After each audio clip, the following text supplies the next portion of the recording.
Bagong boyfriend ni Sara Labati, Agaw Atensyon. Bagong boyfriend ni Sara Labati, isa palang batang politiko at mula sa napakayamang pamilya. Mainit na pinag-uusapan ngayon, hindi lamang sa mundo ng showbiz, kundi maging sa mundo ng mayayaman, ang estado ng relasyon ng aktres at modelong si Sara Labati. Isa si Sara sa mga itinuturing na may pinakamagandang mukha sa showbiz industry sa Pilipinas. Una siyang nakilala matapos tangaling Ultimate Female Survivor ng Starstruck Season 5 noong 2009. Mula noon, sunod-sunod na naging proyekto niya sa GMA Network. Hanggang sa masangkot siya sa kontrobersya noong 2013 nang lisanin niya ang kanyang network at lumipad patungong Switzerland matapos mabuntis ang aktor na si Richard Gutierrez. 19 na taong gulang pa lamang siya nang isilang niya si Zion, ang panganay nila ni Richard. Sa kabila ng mga intriga, naging bukas sila sa kanilang relasyon. Makalipas ang ilang taon, ikinasal sila noong March 2020 at nabiyayaan ng isa pang anak na si Kai. Pero nitong March 2024, kinumpirma ni Sara ang hiwalayan nila ni Richard.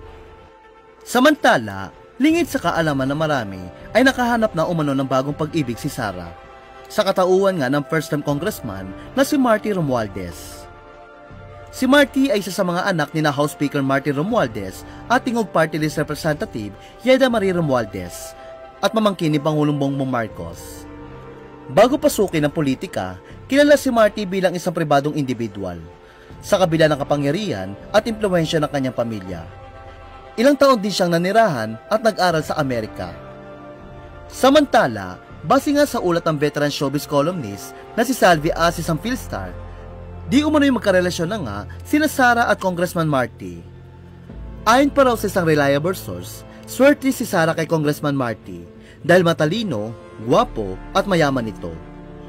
Bahagi ng ulat ni Salve, di umano'y karelasyon ng aktres, model, influencer at kasalukuyang si elected Tacloban Congressman Martin Romualdez Jr., anak ni House Speaker Martin Romualdez at tingog party list representative Yeda Marie Romualdez.